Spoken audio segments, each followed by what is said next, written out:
बिस्मिल्लाहिर्रहमानिर्रहीम। जी बच्चों, अस्सलाम वालेकुम। हम अपने प्रीवियस लेक्चर में डिस्कस कर चुके हैं कि एमडी कैट क्या है, एमडी कैट में केमिस्ट्री की वेटेज क्या है और यूनिट नंबर 1 जो है हमारा, उसकी क्या वेटेज, क्या क्या टॉपिक्स हैं, और उसमें से चंद टॉपिक्स हम अपने प्रीवियस लेक्चर में पढ़ भी चुके हैं। ठीक है, जैसा कि हमने रिलेटिव एटॉमिक मास का जिक्र किया था, फिर हमने आइसोटोप्स का जिक्र कर लिया, आइसोटोप्स की रिलेटिव अबंडेंस का जिक्र हमने कर लिया। अब जब रिलेटिव अबंडेंस की बात हो रही होती है तो वहाँ पर एक ज़िक्र ज़रूर आता है, माइंड में भी आता है कि रिलेटिव अबंडेंस बड़ी कॉम्प्लेक्स है, बड़ी वेरी करती है, तो वो फाइंड कैसे करेंगे। मतलब मुख्तलिफ आइसोटोप्स हैं, किसी एलिमेंट के 2 हैं, किसी के 10 हैं, किसी के 11 भी हमने पढ़े, किसी के 9 आइसोटोप्स हैं, और उनकी अमाउंट कितनी कितनी नेचर में पाई जाती है, उसका पता लगाने के लिए हम उसकी रिलेटिव अबंडेंस की तरफ जाते हैं। और उसके लिए जो हमें टॉपिक दिया जाता है वो है बच्चों मास spectrometer.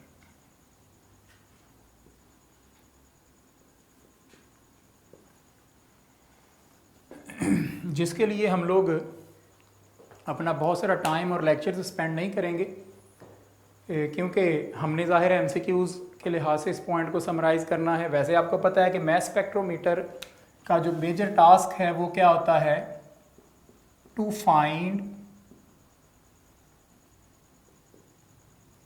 Exact masses of isotopes। ये है बाय डेफिनेशन या बाय डिफ़ॉल्ट जो पर्पस ऑफ मास स्पेक्ट्रोमीटर निकलता है, वो है कि हम exact masses of isotopes find करते हैं इसकी मदद से। ठीक है, इसको हम इसकी डेफिनेशन भी बना सकते हैं। अब प्रॉब्लम ये होता है कि जो मास स्पेक्ट्रोमीटर है इसमें अदर जो सेकेंडरी पर्पसेस हैं, आप कह लें कि जो माइनर पर्पसेस आ जाएंगे, वो हम रिलेटिव अबंडेंस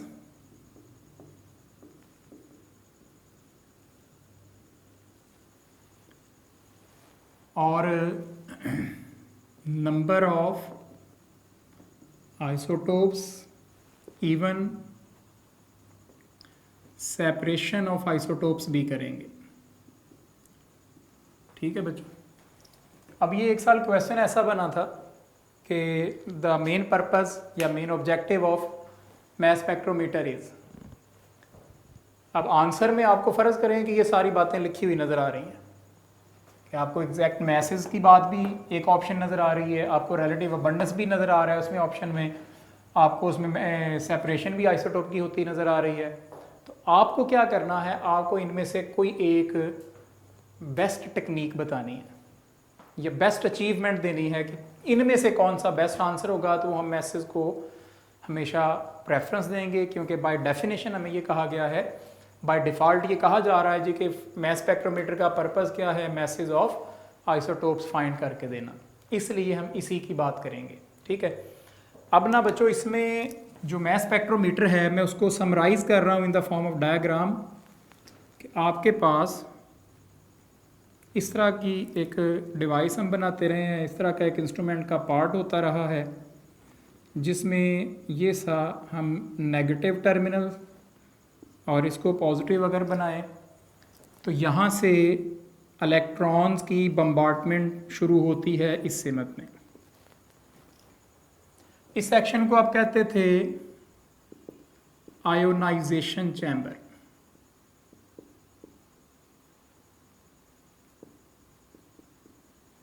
ठीक, इस आयोनाइजेशन चैम्बर में हम क्या करते हैं, जो भी हमारा सैंपल होगा, मसलन यहाँ से हम नियॉन गैस इसमें इंजेक्ट कर देते हैं, तो वो नियॉन जब यहाँ पर जाएगी तो ये हाई बम्बार्डमेंट ऑफ इलेक्ट्रॉन जो है, हाई एनर्जी से मूव करने वाले इलेक्ट्रॉन इन नियॉन के एटमों को पॉजिटिवली चार्ज्ड आइंस में बदल देंगे।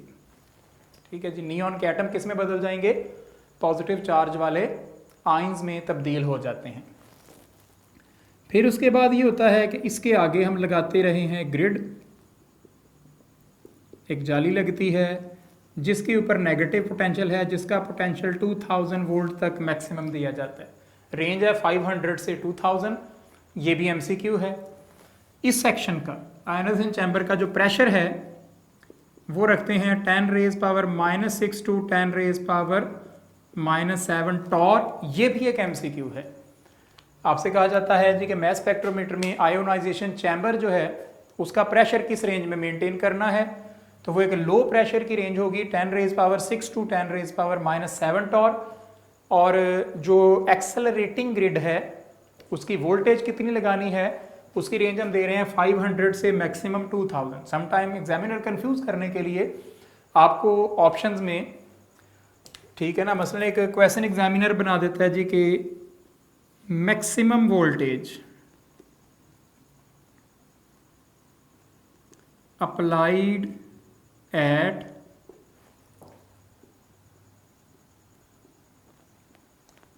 एक्सेलरेटिंग ग्रिड, ठीक है ना, कि जो मैक्सिमम वोल्टेज है वो कितनी हम देते हैं। उसके लिए जो मैक्सिमम वोल्टेज की बात होगी, एक ऑप्शन आपको दी जाती है 500 वोल्ट्स, दूसरी ऑप्शन आपको दे दी जाती है 500 टू 2000 वोल्ट्स, तीसरी ऑप्शन में सिर्फ 2000 वोल्ट लिखा मिल जाता है, और फोर्थ ऑप्शन में 1000 आपको दे दिया जाता है, फ्लिप ऑप्शन। तो आप इसको आंसर करेंगे ना कि रेंज को, क्योंकि आपसे क्वेश्चन में क्या कहा गया है कि आपने मैक्सिमम वोल्टेज बतानी है, आपने ये नहीं पूछा गया कि what is the range of voltage. अगर मैक्सिमम का वर्ड ना होता, सिर्फ ये लिखा जाए कि the voltage applied at accelerating grid in mass spectrometer, तो फिर आपका आंसर बीटा ऑप्शन होना था। लेकिन अगर उसने कहा है जी कि मैक्सिमम कहाँ तक जा सकती है वोल्टेज, तो फिर आपका आंसर क्या हो जाएगा 2000। तो इसलिए अब ये क्वेश्चन बड़ा सिंपल सा है और स्टेटमेंट बड़ी सादा सी लगती है, लेकिन पॉइंट ये होगा कि आप क्वेश्चन के अंदर से पिक क्या करते हो। उसने जानबूझकर सिर्फ एक टर्म चेंज की है कि उसने मैक्सिमम वोल्टेज का वर्ड इंट्रोड्यूस करवा दिया और हमारा आंसर चेंज हो जाएगा।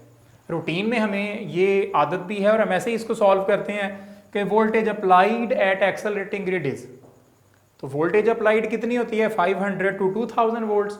लेकिन यहां पर अब क्या बात हो रही है कि मैक्सिमम वोल्टेज कितनी है, तो वो हम कितनी कहेंगे, वो बच्चों 2000 वोल्ट तक आंसर आ जाएगा। ठीक है, उसके बाद इसके आगे हम लगाते रहे हैं 2 स्लिट्स। ये फाइन स्लिट्स जो हैं ये यहां से गुजरने वाले पॉजिटिवली चार्ज आयंस को एक फाइन बीम में कन्वर्ट कर देते थे, और ये जो फाइन बीम आती थी इसको हम पास करते थे नॉर्थ एंड साउथ लेके। जैसे ही ये बीम मैग्नेट में जाती थी तो ये एक सर्कल में घूमना शुरू हो जाती थी, और सर्कल के रेडियस का ताल्लुक मैस के साथ होता था। जो फॉर्मूला यहाँ पर हम यूज़ करते रहे हैं वो मैं लिख रहा हूँ कि मैस ओवर चार्ज बराबर आ जाएगा h² डिवाइडेड बाई 2e, जिसमें m mass of isotope, small e charge on isotope, capital H strength of magnetic field, और radius of circular path, capital E potential या स्ट्रेंथ ऑफ इलेक्ट्रिकल फील्ड है। अगर आप इन दोनों को कांस्टेंट मान लें, क्योंकि जब आपने एक दफ़ा इंस्ट्रूमेंट सेट कर दिया तो ना आपने मैग्नेट बदलना है और ना आपने इलेक्ट्रिक फील्ड बदलना है, तो इसका मतलब जो m है वो डायरेक्टली रिलेटेड किसके साथ बनेगा, r² के साथ। ठीक है बच्चों, मैस का रेडियस के साथ क्या आ रहा होगा, डायरेक्ट रिलेशन आ जाएगा यहाँ पर, जिसे कि हम लोग इस केस में देखें। मेरे पास अगर एक है नियॉन 20, एक आ जाए नियॉन 21 और एक हो नियॉन 22, जो कि नियॉन के 3 आइसोटोप्स हैं, और मुझे कहा जाए कि चलो भी बताओ इनमें से सबसे बड़े रेडियस में कौन घूम रहा होगा, तो मैं जवाब क्या दूंगा, नियॉन 22। क्यों? क्योंकि हमने कहा है कि मैस रेडियस के साथ डायरेक्टली रिलेटेड है। और सबसे छोटे सर्कल में कौन घूम रहा होगा, नियॉन 20। ठीक है, और फिर हम क्या करते थे कि इनको बारी बारी हम कलेक्टर पे, यहाँ पर आयन कलेक्टर या रिकॉर्डर इसे कहते थे, यहाँ पर इनको गिराते थे और इनमें से पैदा होने वाला हम करंट मेजर कर लेते थे। उस करंट की स्ट्रेंथ को हम मैग्नीफाई करते थे और मैग्नीफाई करके हम वो रिकॉर्डर को भेजते थे। रिकॉर्डर कंप्यूटर होता है जो कि इसका ग्राफ प्लॉट करके हमें डाटा दे देता था।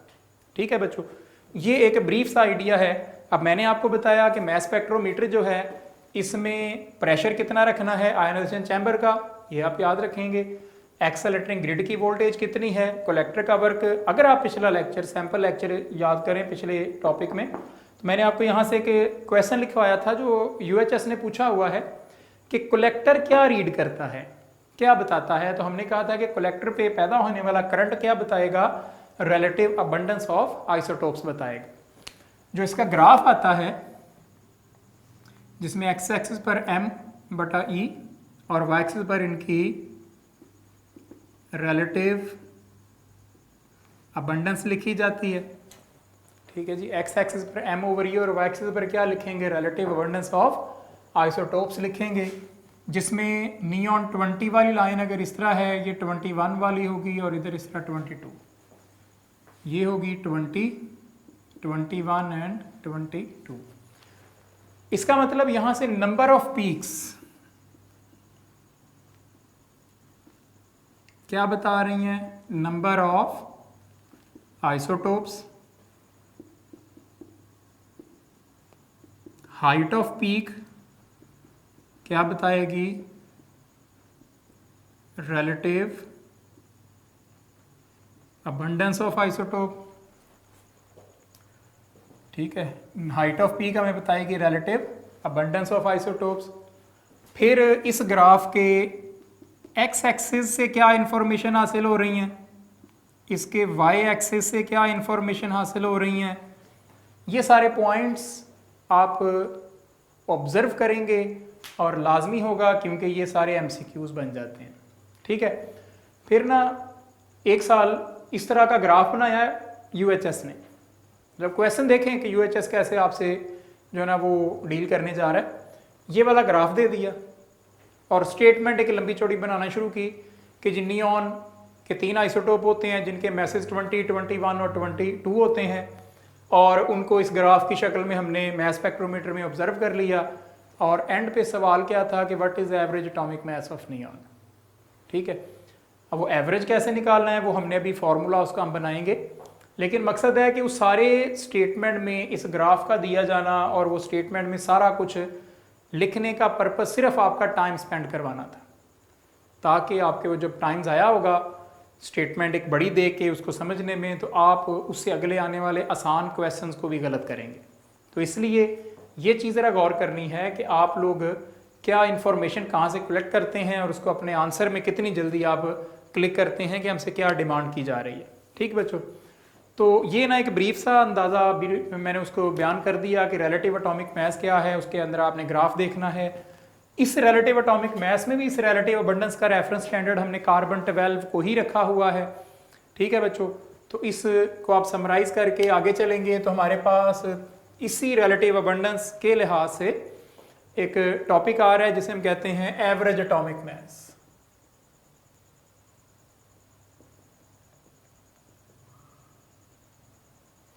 जिसमें कि नियॉन 20 जो है ये आपको मिला 90.92%, नियॉन 21 मिला 0.26% और 22 मिला 8.82%। तो आपने अगर इनका एवरेज एटॉमिक मास कैलकुलेट करना हो तो हम एक फॉर्मूला बनाएंगे, atomic mass of first isotope into its relative abundance plus atomic mass of second isotope into its relative abundance plus so on and ultimately divided by 100। आपके पास जितने भी isotopes हैं उन तमाम आइसोटोप्स की एटॉमिक मैसेज को उन्हीं के रिलेटिव अबंडेंस से ज़रब देते जाएं, मल्टीप्लाई करते जाएं और उनको आपस में ऐड करते जाएं, सबको ऐड करके एंड पे 100 पे डिवाइड कर दें।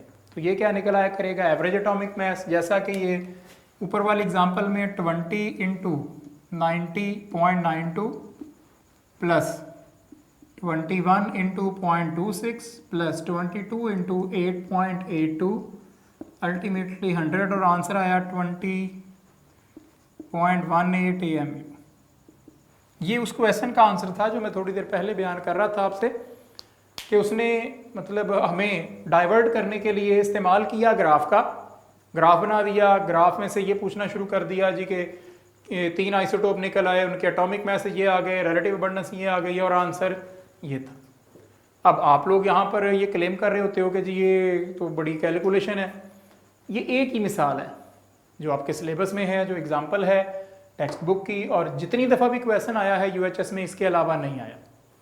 लेकिन अगर डाइवर्शन आए क्वेश्चन में तो हो सकता है कि ये 4 ग्राफ 4 ऑप्शन में दे के आपसे ये पूछ लिया जाए कि यहाँ पर बताएं जी कि कौन सा ग्राफ 2 आइसोटोप्स को रिप्रेजेंट कर रहा है, या कौन सा ग्राफ क्लोरीन को रिप्रेजेंट कर रहा है, कौन सा ग्राफ ब्रोमीन के लिए है, कौन सा ग्राफ मोनो आइसोटोपिक एलिमेंट के लिए है। ऐसी कुछ बात आपसे ग्राफ से रिलेटेड एग्जामिनर पूछ सकता है। ठीक है, अब मसलन जैसे आपको कहा गया कि क्लोरीन के 2 आइसोटोप हैं, एक 75% होता है और एक 25% होता है, मतलब उसकी पीक्स में फ़र्क होगा। अगर फ़र्ज करें कि ग्राफ में एक पीक ऐसी है और ऑलमोस्ट एक ऐसी है कि एक दूसरे के मुकाबले में 3 गुना बड़ी है, हम कहेंगे ये क्लोरीन का ग्राफ है। ठीक है ना, ये हम क्लोरीन के लिए मान लेंगे। अगर ग्राफ में 2 पीक्स हैं और दोनों ऑलमोस्ट इक्वल हाइट की हों तो ये ग्राफ हम ब्रोमीन के लिए मान लेंगे। अगर उसमें एक ही पीक आ रही हो 100% अबंडेंस वाली तो ये ग्राफ हम किस में मान लेंगे, आयोडीन के लिए मान लेंगे, क्योंकि आयोडीन एक मोनो आइसोटोपिक एलिमेंट है। तो इस तरह से ये बात हो रही थी कि जो नंबर ऑफ पीक्स हैं वो बता देंगी कि किसी एलिमेंट के नंबर ऑफ आइसोटोप्स कितने हैं। ठीक है, अब यही लाइन अल्फाज की शक्ल में आपको मैं दे देता हूं कि जी आप लोग ये बताएं कि टिन के लिए उसके मैस स्पेक्ट्रोग्राफ में कितनी लाइंस आनी चाहिए। तो आपको पिछले लेक्चर में पढ़ाया गया कि टिन के 11 आइसोटोप्स हैं, तो इसका मतलब है यहाँ ऐसा ग्राफ अगर हम टिन के लिए बनाएंगे तो वो कितनी पीक्स देगा, that will give you 11 peaks at least. ठीक है, तो वो 11 पीक्स जो आएंगी वो जाहिर कर देंगे कि उसके 11 आइसोटोप्स हैं। ठीक बच्चों, तो ये हमारे पास कंसर्न था कि मैस स्पेक्ट्रोमीटर क्या होता है, एवरेज एटॉमिक मैस हम कैसे कैलकुलेट करते हैं। हाँ जी, अभी तक आपको ये पढ़ाया गया है कि रिलेटिव एटॉमिक मैस क्या होता है, आइसोटोप्स क्या हैं, आइसोटोप्स की रिलेटिव अबंडेंस क्या होती है, फिर उसके बाद हमने ये सीखा है कि मैस स्पेक्ट्रोमीटर क्या है और एवरेज एटॉमिक मैस कैसे लिया जा सकता है आइसोटोप्स का। ठीक है बच्चों, आगे चलें अगर हम लोग, तो हमारे पास टॉपिक आ रहा है एम्पिरिकल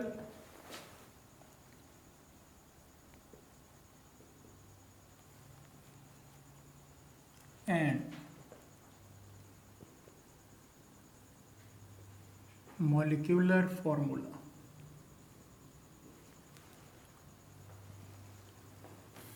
अब बुक में ये जो टॉपिक्स हैं ना ये अलग अलग है।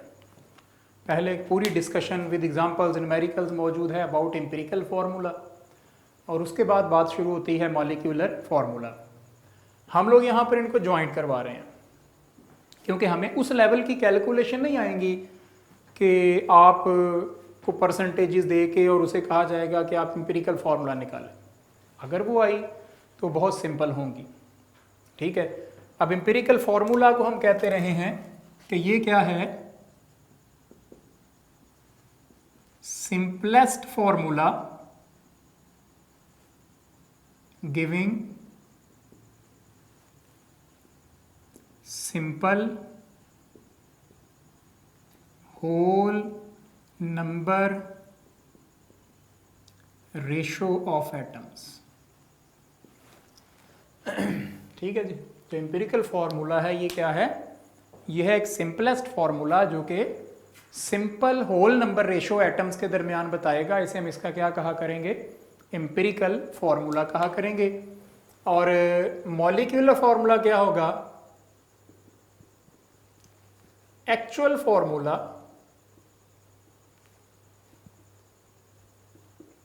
that will give real number of atoms in a molecule। Empirical formula find करने के 4 स्टेप्स थे।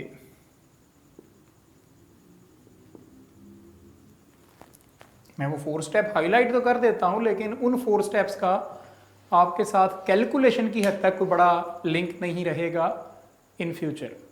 वो 4 स्टेप्स थे। पहला, find percentage of each element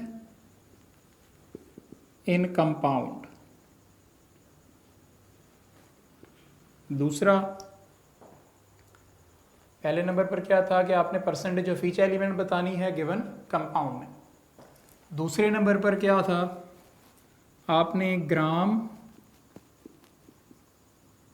atoms निकालने हैं ऑफ ईच एलिमेंट। और ये निकालने के लिए आप क्या करेंगे, हर एक के जो परसेंटेज है उसको उसके एटॉमिक मास पे डिवाइड कर देंगे। तीसरे नंबर पर हमारे पास आती थी मोल रेशो, आप कैलकुलेट किया करते थे और उसका हल क्या था कि जो ये ग्राम एटम्स आए होते थे सबसे छोटी वैल्यू पे सबको डिवाइड करते थे। और फोर्थ नंबर पे कि अगर ये होल नंबर नहीं है, if this ratio is not whole number, then multiply with suitable digit। suitable digit से ज़रब देते थे और उसको क्या बना लेते थे, अपने लिए होल नंबर बना लेते थे। ठीक है बच्चों, तो ये तर्ज अमल हमारे पास आता था कि जिसमें हम एम्पिरिकल फार्मूला फाइंड करते थे। अब how to find the percentage, इसके लिए सेवरल टेक्निक्स अवेलेबल हो सकती हैं। हमारे सिलेबस में एक मेथड है, हमने डिस्कस करना है और उसका नाम था कंबशन एनालिसिस। आगे उसके मैथमेटिकल कैलकुलेशन है। हम यहाँ पर प्रैक्टिस में आपको ऐसे क्वेश्चंस देंगे, लेकिन यूएचएस ने कभी इस लेवल का क्वेश्चन नहीं किया। मैं आपसे डिस्कस करता हूँ कि यूएचएस ने इस टॉपिक में से क्वेश्चन किए हैं और उनका लेवल क्या रहा है।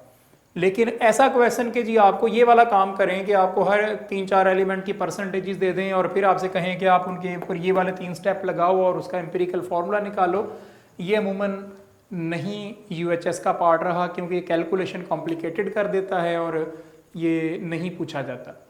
ठीक है, अलबत्ता हम आपको क्वेश्चंस देंगे भी और आप उसको प्रैक्टिस में लाते हुए यकीनन उसका एक्सपीरियंस भी करेंगे कि कैसे आपका इससे वास्ता पड़ रहा है। ठीक है, तो फिल वक्त हमने कहा जी कि सिर्फ ये 4 मेजर स्टेप्स हैं। एग्जांपल्स कुछ आपसे मैं डिस्कस अगर करना चाहूँ या आप अपने माइंड में लाना चाहें, एक कंपाउंड आपके पास है C6H12O6। आप कहते हो जी कि ये ग्लूकोज का फॉर्मूला है। ठीक, अब एक ऐसा डिजिट जो कॉमन डिवाइडर है, मतलब कोई ऐसा डिजिट सोचें जो तीनों को मुकम्मल तकसीम करता हो, तो आप फौरन जवाब देंगे जी वो 6 है। मैं कहता हूं कि फिर यहाँ कॉमन डिवाइडर जो है ना वो 6 आ गया, तो बाकी बचेगा CH2O, मतलब इसको 6 पे डिवाइड किया 1 आ गया, इसको किया 2, इसको किया तो 1। ये होगा एम्पिरिकल फार्मूला और ये जो होगा ये कहलाएगा मॉलिक्यूलर फार्मूला। ठीक है, जो एक्चुअल नंबर ऑफ मॉलिक्यूल्स बता रहा है, मॉलिक्यूल में एक्चुअल नंबर ऑफ एटम्स, उसे हमने क्या कहा हुआ है, मॉलिक्यूलर फार्मूला। और जो उसके सिंपलेस्ट रेशो बता रहा है उसे हमने क्या कहा हुआ है, एम्पिरिकल फार्मूला। और यहाँ पर एक चीज हम और कंपैरिजन करते जाएं, CH3COOH। आप लोग कहते हो जी this is the formula of acetic acid, vinegar, और यहाँ कॉमन डिवाइडर मैं लिख देता हूँ 2 आपकी आसानी के लिए, और आप फिर सोचेंगे कि यहां से बनेगा CH2O। And this is something interesting, we have same empirical formula but we have different molecular formula, different properties, different physical state, different taste, different smell, different stability, different uses. Both are entirely different compounds. Glucose को आप कहते हो जी कि ये हमारे लिए life saving material है, खुराक में है, हर जगह पर हम रोज़ाना इस्तेमाल में ला रहे हैं इसको अपने सर्वाइवल के लिए, but you can not eat acetic acid. हालांकि वो भी तो कार्बन, हाइड्रोजन, ऑक्सीजन पर ही बेस कर रहा है ना, लेकिन अरेंजमेंट ऑफ एटम और फर्क है। It means empirical formula enough नहीं है। एम्पिरिकल फार्मूला हमारे लिए ये तो बता देगा कि ये कोई ऐसा कंपाउंड है जो कार्बन, हाइड्रोजन, ऑक्सीजन से मिलकर बना हुआ है, लेकिन मोस्ट ऑफ द प्रॉपर्टीज इससे हम इवेलुएट नहीं कर सकेंगे, तो इसलिए हम इसकी तरफ नहीं जाते। ठीक है बच्चों, तो ये तर्ज अमल हमारे पास है एम्पिरिकल और मॉलिक्यूलर फार्मूला से। फिर ना इनका जो रिलेशन है कि जो मॉलिक्यूलर फार्मूला है वो बराबर है N multiply by empirical formula, ठीक है। और ये वाला जो एक पॉइंट है ना जिसमें n क्या चीज होगा बच्चों, इसमें n बराबर आएगा मोलर मास या molecular mass divided by empirical formula mass. ये इंपॉर्टेंट इस लिहाज से है कि ये इसी रिलेशन पे यूएचएस ने क्वेश्चन बनाए हुए हैं। जब भी इस टॉपिक से क्वेश्चन आया है, या तो ऐसा क्वेश्चन आ गया कि जी आपको एम्पिरिकल फार्मूला दिया हुआ है और कहा गया इसका कॉमन डिवाइडर बता दो या इसका मल्टीपल बताएं, या फिर ऐसा क्वेश्चन आ जाता है कि आपको उसने एम्पिरिकल फार्मूला दे के आपसे मॉलिक्यूलर फार्मूला पूछा होता है। और जब भी ऐसा क्वेश्चन आया है ना, तो ये वाली चीज़ आपको स्टेटमेंट में दी होती है। मॉलिक्यूलर मास स्टेटमेंट में होता है, साथ एम्पिरिकल फार्मूला दिया होता है, जहाँ से आप एम्पिरिकल फार्मूला मास कैलकुलेट कर सकते हो, तो आप मल्टीप्लाई करके क्या कर सकते हो, मॉलिक्यूलर फार्मूला तक जा सकते हो। 2 दफ़ा ऐसा क्वेश्चन यूएचएस ने इस पॉइंट से पिक किया हुआ है, ठीक है। और उनमें से एक दफ़ा तो सिंपल एक्सेस जो आपकी टेक्स्ट बुक की एग्जांपल है वही थी, उसी का डाटा उसने लिया हुआ था। और एक दफ़ा उसने जो है ना वो खुद से क्वेश्चन डिज़ाइन किया, लेकिन वो जो क्वेश्चन था वो खुद से मुराद ये है कि वो ज़रा पॉलीमर के टॉपिक में से था। इस चैप्टर में उसकी प्रैक्टिस हमने नहीं की हुई थी, ठीक है। अब वो क्वेश्चन किस तर्ज का था वो मैं लिखता हूँ आपके सामने। उसने लिखा जी कि ना a compound have empirical formula, और उसका एम्पिरिकल फार्मूला था C3H3O and molar mass of 110 ग्राम पर मोल।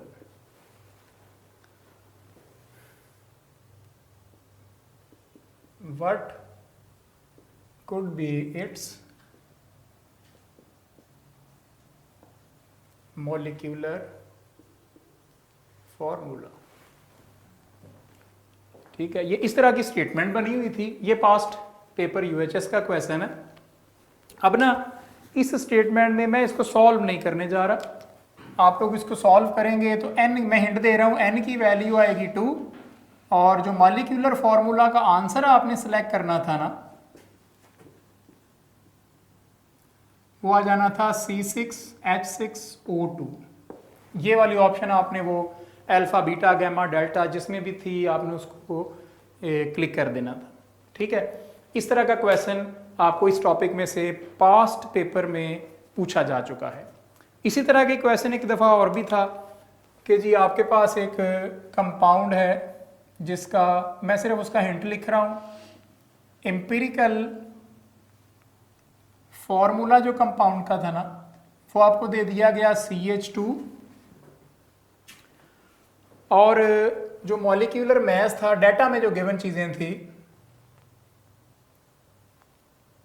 जो मॉलिक्यूलर मास था ना कंपाउंड का वो दे दिया गया 28000। और क्वेश्चन उसने किया कि आप ये बताओ कि जो मॉलिक्यूलर फॉर्मूला है वो एम्पिरिकल से कितने गुना ज्यादा है, ठीक है। जो मॉलिक्यूलर मास है वो एम्पिरिकल फॉर्मूला मास से कितने गुना ज्यादा है। तो आपने इसकी सिर्फ रेशो निकालनी थी, CH2 निकाला, और इसका एम्पिरिकल यानी कि आप इस तरह कह लो कि आपने n बताना था कि वो कितना है। तो यहाँ पर जो इसका मास है 28000 डिवाइडेड बाय 14 करना था, तो आपके पास ये आंसर बन जाना था, ठीक है। अब स्टेटमेंट पढ़ेंगे तो लगेगा पता नहीं बड़ा मुश्किल बात है, लेकिन जब उसको सॉल्व करने बैठोगे तो ये शायद एक स्टेप पे आपको आंसर मिलेगा, ठीक है। इस तरह के क्वेश्चन इस टॉपिक में से प्रीवियसली सिलेक्ट हुए हैं, और ऑब्वियसली अगर फ्यूचर में भी होते हैं तो इसी तर्ज अमल का क्वेश्चन आपको मिलेगा, ठीक है जी। अब ना आगे चल रहे हैं हम लोग। ये तो हो गया एम्पिरिकल फार्मूला, मॉलिक्यूलर फार्मूला, और इसके साथ है बच्चों कंबस्शन एनालिसिस।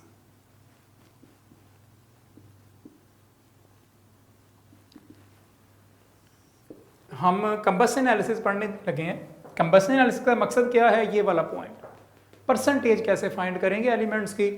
और कंबस्शन एनालिसिस में हमने करना क्या होता है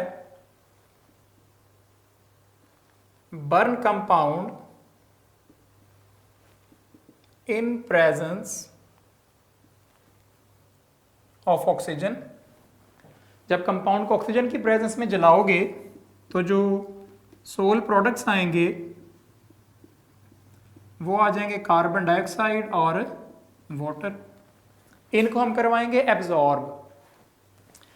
अगर मैं एक स्केच दे दूं, सबसे पहले हमारे पास आती है कंबशन ट्यूब, उसके बाद बच्चों हमारे पास आ जाता है मॉइस्चर एब्जॉर्बर, जहाँ पर MgClO4 twice that is called magnesium perchlorate ये रखते हैं, जो कि हाइग्रोस्कोपिक है, नमी को जज़ब कर लेगा। इससे आगे बढ़ोगे तो अगले स्टेप में हमारे पास आ जाएगा CO2 एब्जॉर्बर, जिसमें क्या होगा 50% KOH हम रखेंगे।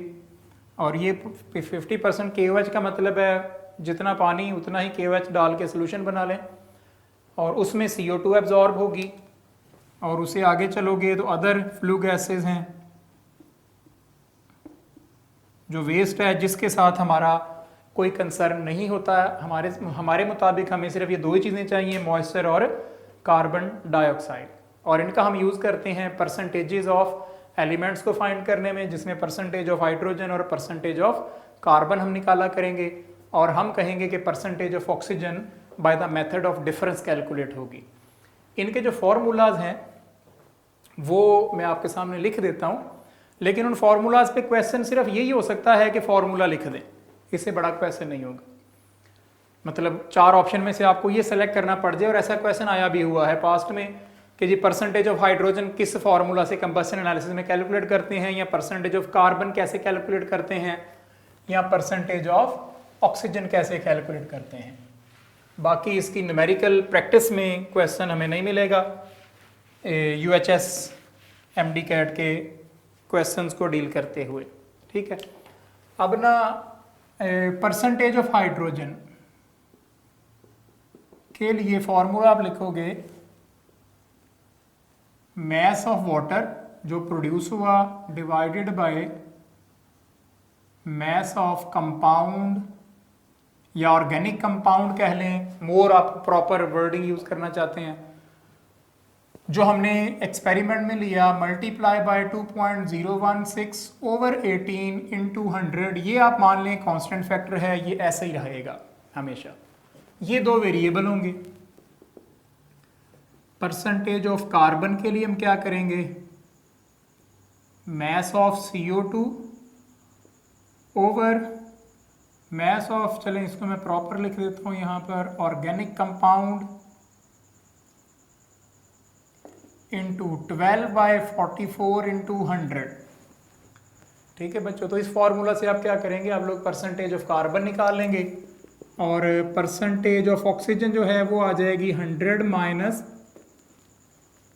Percentage of carbon plus percentage of hydrogen. इसे कहते हैं मेथड ऑफ डिफरेंस। तो ये आपको फाइंड करने के लिए इन तीनों की सिर्फ परसेंटेज के फॉर्मूलाज पता होने चाहिए। ज़्यादा से ज़्यादा हम ये करेंगे क्वेश्चन में कि इन दोनों की परसेंटेज दे के ऑक्सीजन की डिमांड की जाएगी, या तीनों में से किसी 2 की परसेंटेज आपको दी होगी और थर्ड की आपसे पूछ ली जाएगी। अब ना यहाँ पर बच्चे कहते हैं कि सर क्लोरीन कंपाउंड्स में हो सकता है, सल्फर भी कंपाउंड्स में हो सकता है, ऑर्गेनिक कंपाउंड्स में होता भी है। हमारा जो सिलेबस है वहाँ हम लोगों ने कंबसन करवानी है कार्बोहाइड्रेट्स की, और उनमें ये 3 ही एलिमेंट्स हैं। तो आपका फोकस यहीं तक रहेगा, इससे आगे जाने की ज़रूरत नहीं है, उस पर क्वेश्चन आपको नहीं आएगा कभी। ठीक बच्चों, तो ये था आपके पास परसेंटेज या कंबसन एनालिसिस के लिहाज से कंपाउंड को डील करने का तरीक़ाकार, और इनसे रेलिवेंट जो क्वेश्चन मोस्ट प्रोबेबल हम डील कर सकते थे वो हमने देख लिए। अब हमारे पास जो टॉपिक्स बचे हैं वो काफ़ी इम्पॉर्टेंट हैं। उसमें हमारे पास आता है मोल, एवोगैड्रोस नंबर। हम इन दोनों को कोरिलेट करके एक साइमल्टेनियसली इनको ना इकट्ठा पढ़ेंगे। फिर स्टाइकोमीट्री आ जाती है, लिमिटिंग रिएक्टेंट का जिक्र आ जाता है, यील्ड है, और कंसंट्रेशन यूनिट्स हैं। तो ये सारे टॉपिक हम कल के नेक्स्ट आने वाले एक लेक्चर में हमें जो है ना वाइंड अप करने होंगे, बिकॉज उसके बाद आपका परसों मतलब नेक्स्ट जो डे है उसमें आपका टेस्ट आ रहा है, जो भी आपका नेक्स्ट वर्किंग डे बनता है, तो इसलिए हमें नेक्स्ट लेक्चर में इसको वाइंड अप करना है। तो उसके लिए आप बी प्रिपेयर्ड, खुद से नेक्स्ट लेक्चर तक इनको रिवाइज करके रखें ताकि आप लोग टॉपिक्स को अच्छी तरह से एब्जॉर्ब कर सकें। ठीक है बच्चों, आज के लिए इतना ही आप रखें कि हम लोगों ने इसको रीड किया।